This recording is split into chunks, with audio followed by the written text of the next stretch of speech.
En la clase anterior nos dedicamos a crear dos modelos para intentar interpretar de dos formas diferentes los datos de esos empleados que tenían un sueldo en función de su posición en la empresa. El primer modelo que utilizamos fue lineal y el segundo fue polinómico de grado 2. La idea es que pues en esta clase vamos a analizar qué también actúan esos dos modelos para ajustar los datos de nuestro conjunto de entrenamiento y qué mejor forma que hacerlo que de forma gráfica. Por tanto, visualización de los resultados del modelo lineal y por otro lado vamos a tener visualización de los resultados del modelo polinómico.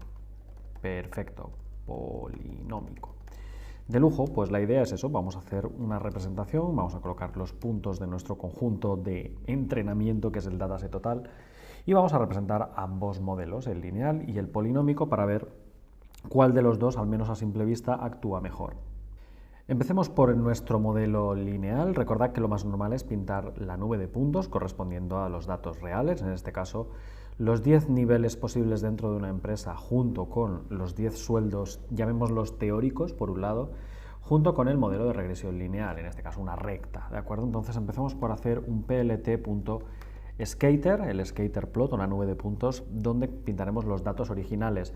Recordad que en el eje de las X van a ir la columna de datos X, los números del 1 al 10, como podéis observar. Entonces, en nuestro scatterplot el primer parámetro será la X y para cada una de esas X corresponde el sueldo real, el sueldo de nuestros datos, que está en el vector Y. Por tanto, colocaremos coma Y. Y recordad que podéis agregar en pyplot, es muy simple, colocar color igual y el color que queráis, en este caso color rojo sería red, como siempre, para nuestros puntos.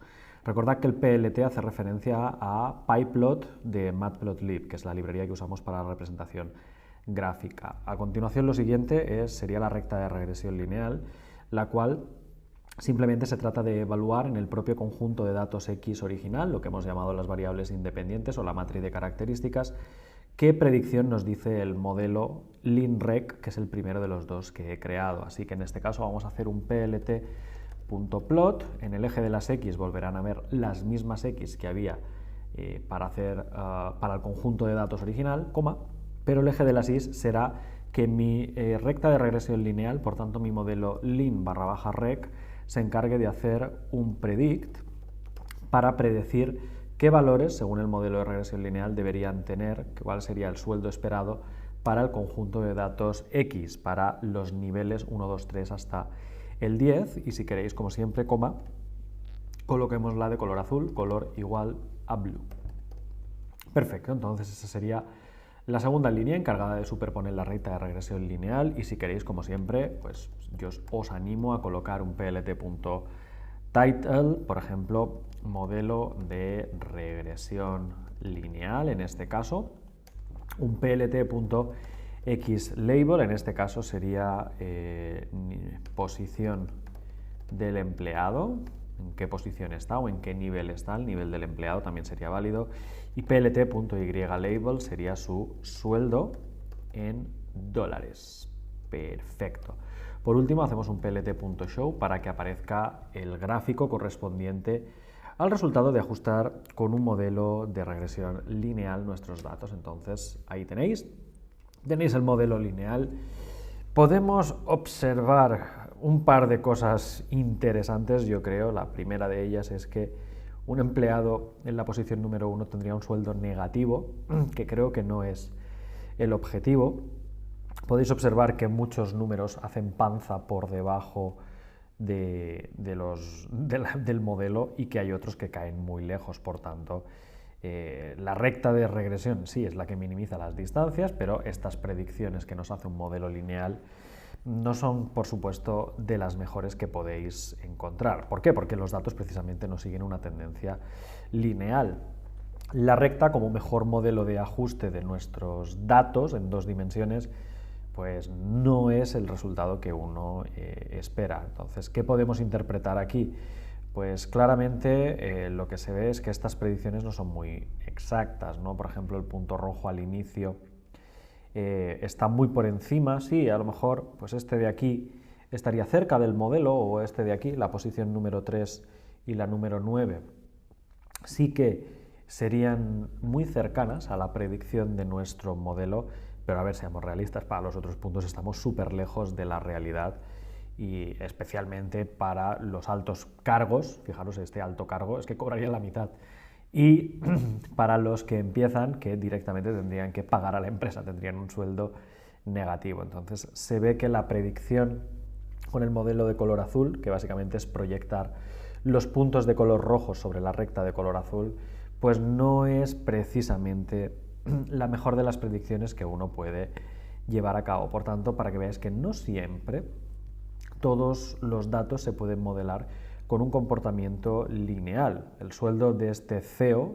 que sería alrededor de $1 millón, quedaría reducido a la mitad, ¿de acuerdo? Es el jefe y encima cobra mucho menos, ¿no? O lo contrario, ¿no? Si queremos contratar a alguien de la zona media, por darle un nombre a esta sección de aquí, pues nuestro modelo le ofrecería mucho más dinero del que realmente se merece en base a esta previsión de sueldos. Por tanto, uno aquí no debería empezar a sospechar y decir, vale, este modelo de previsión de salarios no es precisamente el adecuado, sobre todo colocaros en la posición, que a mí me llama mucho la atención, del jefe.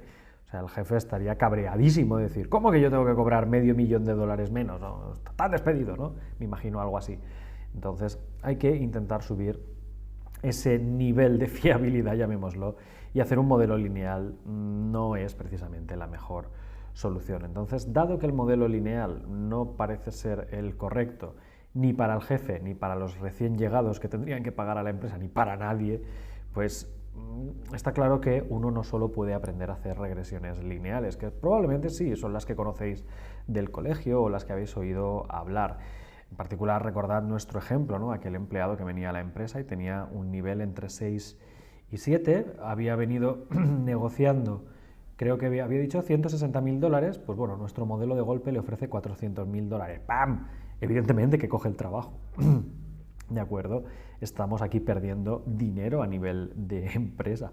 Por tanto, necesitamos también proteger los intereses de la empresa, y este modelo hace de todo menos lo que queremos, ¿de acuerdo? Entonces yo creo que os he dado razones más que suficientes para rechazar este modelo. No queremos tener a todo el mundo cabreado, no queremos enfadar a los nuevos pagando dinero a la empresa, no queremos enfadar al jefe, no queremos perder dinero con los empleados de la zona media. Entonces rechazamos, por supuesto, el modelo de regresión lineal simple. ¿Y qué podemos hacer? Pues bueno, vamos a ver qué tal el modelo polinómico, a ver si, por lo menos visualmente, la curva se ajusta mejor. Vamos a hacer de vagos totales, copiaremos las 6 líneas de código de la representación del modelo lineal, las pegaré en este comentario de la regresión o del modelo polinómico, y realmente solo hay que cambiar dos cosas. Uno es, evidentemente, el título, no es un modelo de regresión lineal, sino que es un modelo de regresión polinómica, y luego es que el modelo que utilizamos para hacer la predicción no es el linreg, sino que es el linreg2, el segundo modelo de regresión lineal, que de hecho no es lineal, es polinómico, pero como simplemente la función se llama igual, hacemos ese abuso de notación, ¿de acuerdo? Simplemente para que veáis cómo podemos llevar a cabo ese mismo ajuste independientemente. Esto es súper útil porque al final la primera técnica que os enseñé, que parecía la más simple, la hemos reutilizado para la regresión lineal múltiple, o en este caso para la regresión polinómica. Por tanto, eso significa que estas librerías bien usadas nos permiten ahorrar muchísimo trabajo. Por tanto, después de haber hecho este ligero cambio, por así decir, lo único que tenemos que hacer es venir y hacer la predicción, ¿verdad? Os tendría que estar chirriando un poquito la vista, ¿no? Tendríais que estar diciendo, Juan Gabriel, ¿estás seguro de que esto es así? A ver, es así, casi es así. Cuando nosotros hacemos la predicción, recordáis que una de las condiciones era pues, que nuestro modelo tenía que utilizar una columna para cada tipo de variable. En particular habíamos creado ese xpoly que contenía los términos independientes por un lado, la columna con los datos x, la columna con los datos de x cuadrado. Pues evidentemente para hacer la predicción uno no puede pasarle el conjunto de datos original, sobre todo porque el modelo se me va a quejar, me dirá, Yo he sido creado con 3 columnas, tú me das una, ¿de qué vas? ¿No? Entonces, en este caso, lo que tenemos que utilizar no es x para hacer la regresión, sino x barra baja poli. Y fijaros que mi x poli solo se lo estoy pasando al modelo para hacer la predicción en el eje de las y's, ¿de acuerdo? En el eje de las y's. El eje de las x es solo el vector x, porque al final lo que estoy haciendo es pintar una nube de puntos, coordenada en el eje x, coordenada en el eje y. Solo que para sacar la coordenada en el eje y necesito predecir con mi segundo modelo de regresión lineal que necesita a su vez de la variable x poli. Si por lo que sea no vais a utilizar el mismo conjunto de datos, sino que tuvierais otro conjunto de datos, el que fuera, me da igual, lo único que tendríais que hacer es que polyreg hiciera un fit transform de ese nuevo conjunto de datos. Aquí veis que utilizo directamente xpoly, pero sería equivalente colocar un poly barra baja reg.fit barra baja transform de x. No habría en este caso ninguna diferencia. De hecho, creo que os lo voy a dejar así, por si acaso luego queréis utilizar otro conjunto. Así podéis observar que la x que colocáis aquí en el eje de las x es la misma con la que luego hacéis la predicción con el fit transform de la transformación a polinomio y luego la predicción del modelo lineal. Así tenéis una receta de cocina, un código muy útil para reutilizar en todos vuestros análisis a posteriori. Bueno, pues ha llegado el momento que esperábamos, simplemente vamos a ver cómo mejora o no el gráfico y averigüemos si la opción de elegir un modelo polinomial de grado 2 es mejor que la del modelo de regresión lineal simple. Entonces seleccionamos aquí todo el código, ejecutamos, ¡pam! Y aquí tenemos el resultado, ¿vale? Fijaros, voy a hacer un poquito más grande, bueno, realmente no será más grande el gráfico, pero aquí tenéis la idea, ¿no?, de la regresión polinomial. Lo primero que tenéis que ver aquí es que hasta ahora solo habíais visto rectas conmigo. Todos los modelos eran rectas, rectas, rectas, rectas y más rectas. Primera diferencia, ya no tenéis una recta, ahora tenéis una curva, que de hecho es una parábola, que se debe a precisamente esa regresión polinomial, en este caso de grado 2. Ya no es un modelo lineal, como los que os tenía acostumbrados, sino que es un modelo polinomial de grado 2. Ese es el pilar fundamental de esta sección, entender la distinción entre un modelo lineal y un modelo no lineal. En este caso, en 2 dimensiones, el modelo lineal es una recta y el modelo no lineal en 2 dimensiones y de grado 2 sale de una parábola, es decir, un modelo polinómico en general saldrá cualquier cosa menos una recta, ¿de acuerdo? Pueden salir distribuciones muy chulas, muy diferentes, pero no una recta. De hecho, si saliera una recta sería una regresión lineal simple, no sería polinomial. Entonces, bueno, vamos a interpretar un poquito los resultados. Empecemos con el CEO. El CEO ganaba $1.000.000. Vale, magnífico, perfecto. Entonces, aquí tenéis nuestro CEO, que básicamente, pues según este modelo, no llega a ganar $1.000.000 anuales, pero oye, se acerca en el sentido de que pues ganaría unos 900.000 o 800 y pocos mil, ¿de acuerdo? Entonces, la predicción ya no está tan lejos. Fijaros que la proyección de este punto sobre la curva nos dice exactamente que el valor estaría en torno a los 900.000, mucho mejor que la última vez. A lo mejor se sigue quejando un poco, que le faltan $100.000, pero oye, está mucho mejor que la última vez. Veamos el nivel 5 o 6 de nuestro candidato, ¿no? Aquel candidato que se quería presentar a la empresa, que tenía un nivel 5, 6, 7, pues fijaros que en torno al número 6 nuestro modelo hace una predicción bastante similar, ¿no? Por ejemplo, si estaba en 6,5, pues fijaros que nuestro modelo nos diría cerca de 200.000, que es un resultado mejor que la última vez, que daba 400.000 y pico, ¿os acordáis? Aquí era brutal que le subía el sueldo a 400.000 y pico, entonces obtenemos un resultado mucho mejor que el modelo de regresión lineal que habíais visto. Recordad que ese empleado nos dijo que ganaba unos $160.000 en su empresa anterior, por lo tanto ahora el empleado parece más bien honesto, lo cual es bueno, nos dice mucho acerca de él y tenemos razones para contratarlo. Y por cierto, fijaros que en general la curva de color azul ahora se ajusta muchísimo mejor a los puntos. Tenemos una lectura mucho más real que no la que teníamos con el modelo de regresión lineal. Y en este sentido nos queda una última pregunta y es, ¿podríamos obtener un modelo todavía mejor si agregáramos un grado adicional a nuestro modelo polinómico? Es decir, yo aquí he creado un modelo polinómico de grado 2, Pero ¿qué hubiera pasado si en lugar de haber elegido grado 2 hubiera sido de grado 3? ¿Hubiera sido mejor el ajuste? ¿Hubiera sido mejor?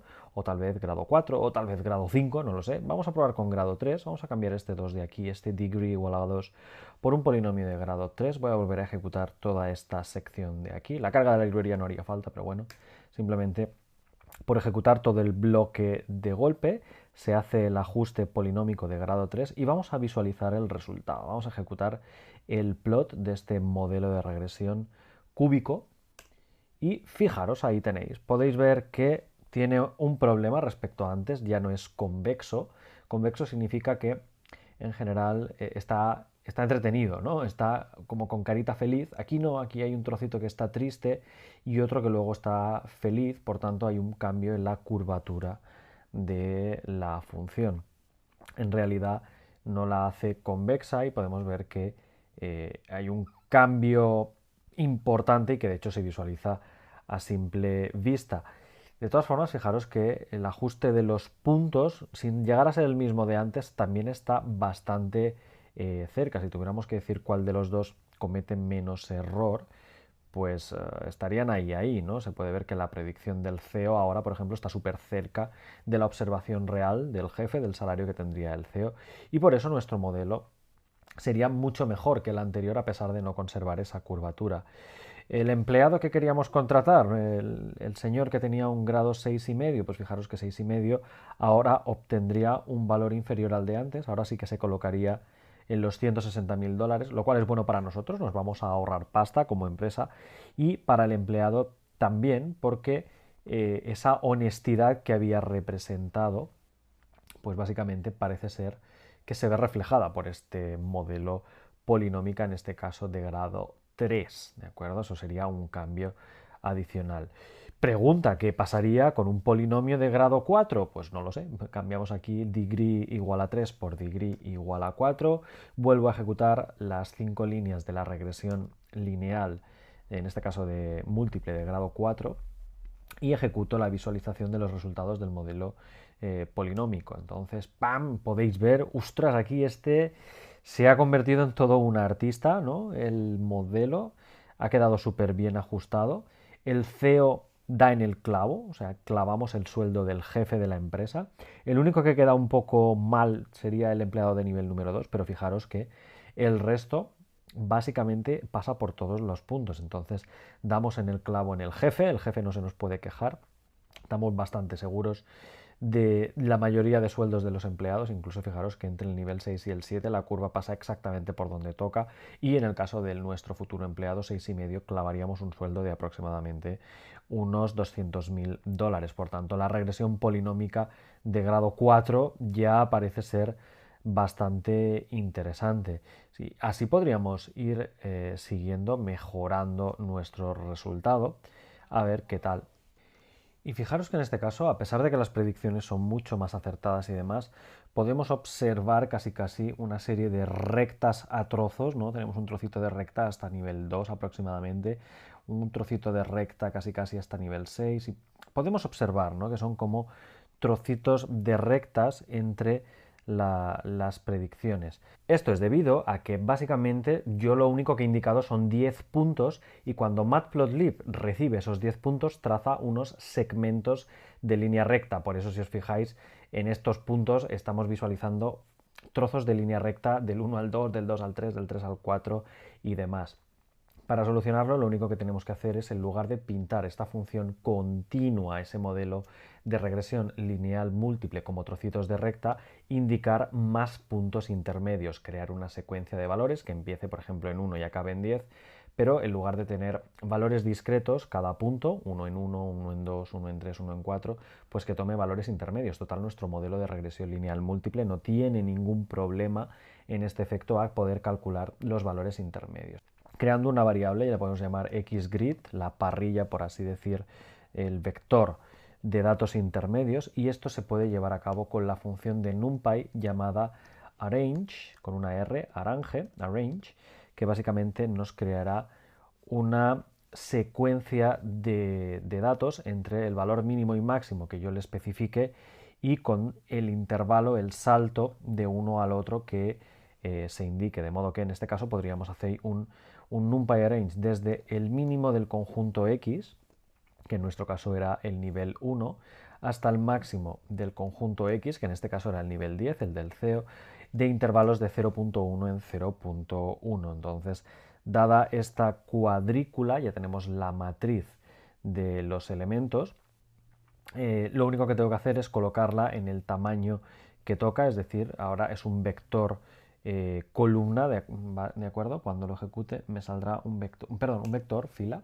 Entonces, para colocarlo en vector columna, lo que uno puede hacer ahora es hacer un reshape para que me queden colocados xgrid igual a x_grid.reshape para redimensionar. En lugar de como vector en fila, como vector columna, simplemente indicamos que el número de filas es la propia longitud de xgrid y una sola columna. Entonces fijaros que xgrid pasará de ser un vector fila de 90 elementos a, si lo coloco y lo selecciono, ¡pam!, lo ejecutamos, a un vector de 90 filas y una columna. Es decir, hemos hecho el traspuesto del vector y básicamente tenéis aquí todos los niveles intermedios. Entonces ahora lo único que tenemos que hacer cuando hacemos el plot, en lugar de que me quede tan lineal, realmente no es que sea lineal, no es que sean trocitos de recta, es que por propia construcción el modelo lo representa así en el caso de Matplotlib. Entonces, la ventaja es que con mi parrilla, por así decir, mi distribución de números X en intervalos más pequeñitos, si yo cambio el plot de la recta de regresión utilizando en lugar x/grid y como coordenada ahí la regresión lineal del segundo modelo para predecir el fit transform del propio xgrid, pues notaremos una mejora en continuidad y suavidad de la curva. Así que lo cambiamos, seleccionamos todas estas líneas, lo ejecutamos y fijaros que ahora la curva está mucho más suavizada. Ya no son esos trocitos de recta que quedaban un poquito feos, sino que realmente la curva es continua, es derivable, de hecho es un polinomio de grado 4. Entonces, bueno, espero que os haya gustado. Muchas técnicas en esta clase, mucha teoría, pero también muchos algoritmos y todavía tenemos un poquito más que ver antes de finalizar esta sección con todo lo que hemos visto acerca de regresión polinómica en Python.